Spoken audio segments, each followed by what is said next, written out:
নমস্কাৰ, মই ৰক্তিমা বৰুৱা চেনেললৈ আপোনালোক আটাইকে স্বাগতম জনাইছোঁ। আজি এটা নতুন ভিডিঅ' লৈ আহিছোঁ। মই গৈ আছোঁ। আজি 17 জানুৱাৰী, আপোনালোকে জানেই শিল্পী দিৱস। ৰূপকোঁৱৰ জ্যোতিপ্ৰসাদ আগৰৱালাৰ আজি মহাপ্ৰয়াণৰ দিন।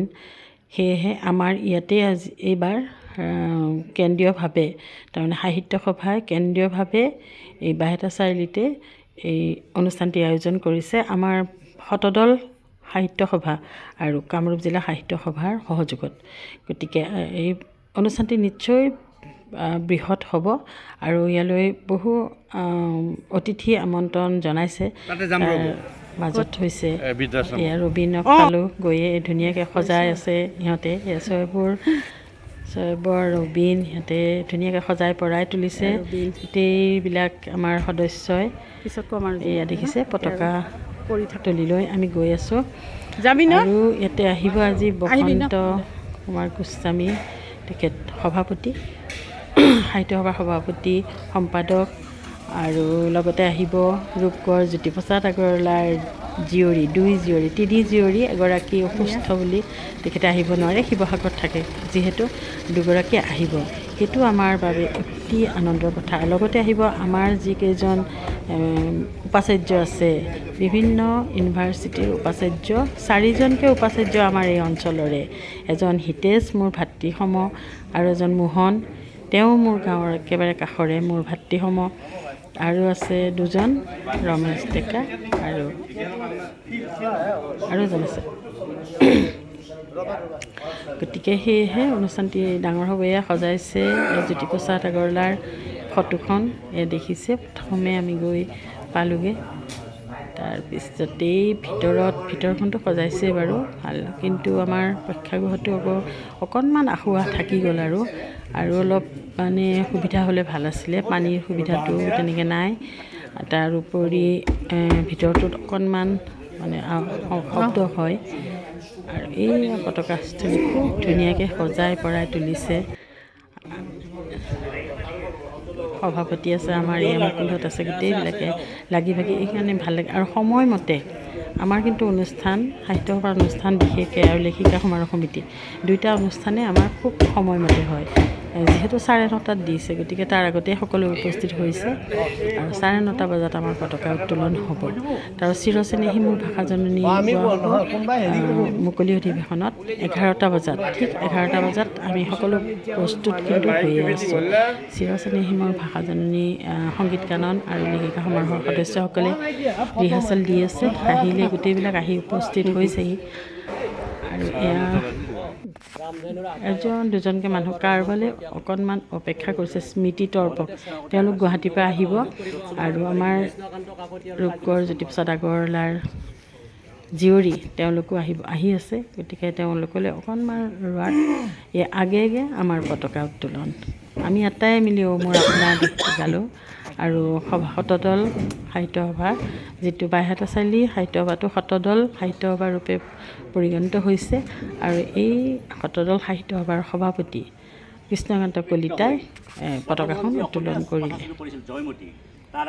আৰু আমি মোৰ আপোনাৰ গীতটিৰে আজি এই আৰম্ভণি, সুন্দৰ আৰম্ভণি। আমাৰ অসমীয়া ভাষা সংস্কৃতিৰ এজন মহীৰূহ ৰূপান্তৰৰ শিল্পী ৰূপকোঁৱৰ, আৰু তেওঁ অসমীয়া ভাষা সংস্কৃতিক চহী কৰি দিবৰ কাৰণে যৎপৰোনাস্তি চেষ্টা কৰিছিল। এনে এজন ৰূপকোঁৱৰ জ্যোতিপ্ৰসাদ আগৰৱালা, সেইটো অসম সাহিত্য সভাই নহয়, তেওঁৰ যি চৰকাৰ বা অন্যান্য অনুষ্ঠানেও পূৰ্বপুৰুষ আহিছিল ৰাজস্থানৰ পৰা, কিন্তু ইয়াত আহি একেবাৰে খাটি অসমীয়া হৈ পৰিলে আৰু আমাক অসমীয়া হ'বলৈ শিকালে। সেইজন ৰূপহ কোঁৱৰৰ আজি মহাপ্ৰয়াণৰ তিথি। সেই তিথিটো আমি ইয়াতে আয়োজন কৰিছোঁ। আৰু এই আমাৰ জাফাৰ, খগেন্দা, এইয়া দেখিছে গোটেই চাহ দি আছে, মানে স্বতঃস্ফূৰ্তভাৱে সকলোৱে সহযোগ কৰি থাকে। সেইটো কাৰণে খুব ভাল লাগে। কাৰো মানে কোনো ধৰণৰ ভেম নাই। এইটোৱেতো আচল কৰ্ম সংস্কৃতি, যিটো সকলোৱে নিজ হাতে কৰিব লাগে। মই সদায় কৈ থাকোঁ, আমাৰ লেখিকা সমাৰোহতো মই এইটো কথাই কৈ থাকোঁ, কোনো কামৰে মানে সৰু বৰ নাই, সকলো কাম নিজে কৰিলেহে আমাৰ মানে ঠাইখনো ভাল হ'ব, অনুষ্ঠানটো ভাল হ'ব। এয়া হিতেশ মোহন ধনপতি ডেকা ভট্টদেৱ ইউনিভাৰ্চিটিৰ চেঞ্চেলৰ হয়। আৰু সেয়া আমাৰ বাইদেউ দুগৰাকী, জ্ঞানশ্ৰী আৰু সত্যশ্ৰী বাইদেউ, ৰূপৰ জ্যোতিপ্ৰসাদ আগৰৱালাৰ জীয়ৰী। কেনেকুৱা লাগে নহয়নে? আচৰিত। মই তাৰমানে আচৰিত হৈ তেখেতসকলক চাই আছোঁ। সেইজন মহাপুৰুষৰে জীয়ৰী নে?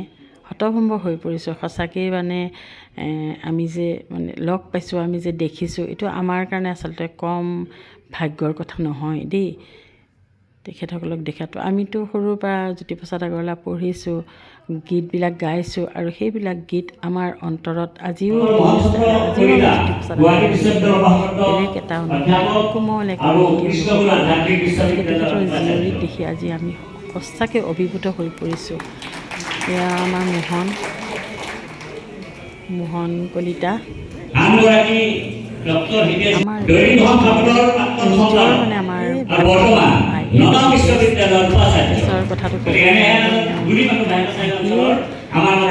কাৰণ আপোনালোকে লগ পাইছোঁ। সেই সময়ত আন্দোলন চলি আছিল, আৰু আন্দোলনৰ আমাৰ ঘৰ বুলিয়ে ক'ব লাগিব। ৰাতিয়ে দিনে আমাৰ ঘৰখনতে আমাৰ পৰিয়ালত ইহঁত আছিলে, হিতেশ, সত্যহঁত, কিৰণ কাকতি আছিলে, আৰু আছিলে। ৰাতি আহি আমাৰ ঘৰত জিৰণি লৈছিলে, আৰু তেতিয়াৰ পৰা এটা মানে পূৰ্ণ এটা আৰু হিতেশে নাটক লিখিছিলে, খুব দুবাৰ আকাংক্ষা আছিলে হিতেশৰ নাটক কৰিবলৈ গৈছিলে ঘৰলৈ। তেতিয়া মানে গাড়ী মটৰৰ বেজেৰাত ঘৰ যদিও বেজেৰা যাবলৈ তিনিটা বজাৰ পিছত আৰু কোনো ধৰণৰ গাড়ী মটৰ খগেনৰ অটো আছিলে, অৱশ্যে অটোখন আনি আকৌ খগেনকো দেখোঁ যে আমাৰ ঘৰতে থাকে অটোখন লৈ পেলাই। গতিকে মানে যাবলৈ ভয়ে নে কি নাজানো, আৰু ৰাতি হ'লে সিমান ল'ৰাবিলাক নোলাইছিলে, ঘৰতে থাকে। ধনপতি ঘৰো এইখিনি আমাৰ দেউদুৱাৰতে, কাষতে ধনপতিৰ ঘৰ। আৰু এজন ৰমেশ ডেকা অকণমান দেৰিকৈ আহিল অৱশ্যে। তাৰপিছত এয়া সভাপতি মহোদয় আমাৰ আসন গ্ৰহণ কৰিছে, আৰু আমাৰ এখন স্মৃতি গ্ৰন্থও আচলতে আজি উলিয়াবলৈ প্ৰস্তুত কৰি উলিয়াইছে। সেইখন সম্পাদনা কৰিছে আমাৰ ৰামচন্দ্ৰ। বহুত কষ্ট কৰিছে, সকলোৱে কষ্ট কৰিছে, সকলোৰে কষ্টৰ এয়া ফল বুলিয়ে ক'ব লাগিব। এয়া কেনেকুৱা অসমীয়া, একেবাৰে খাটি অসমীয়া নহয়নে বাৰু?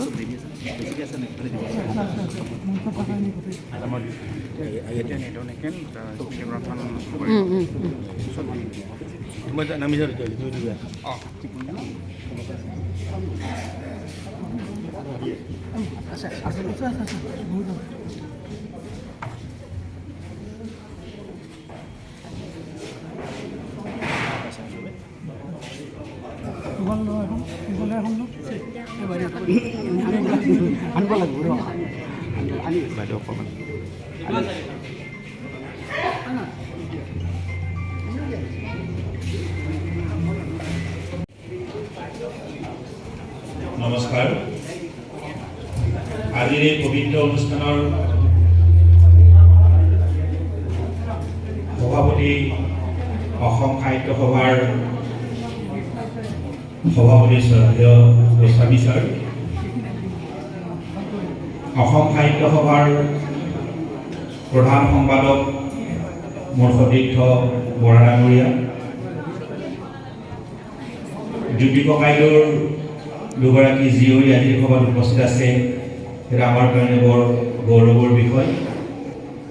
মোৰ শ্ৰদ্ধেয় শিক্ষাগুৰু অৱনী ভাগৱতী প্ৰমুখ্যে মঞ্চত আসন গ্ৰহণ কৰা বিশিষ্ট ব্যক্তিসকল, আজি ইয়াত উপস্থিত থকা মোৰ শ্ৰদ্ধেয় শিক্ষাগুৰু উৎকলমুখ মহাবিদ্যালয়ৰ প্ৰাক্তন অধ্যক্ষ ফুলেশ্বৰ সিং ছাৰ, অসম সাহিত্য সভাৰ আছোঁ আৰু ধন্য মানিছোঁ।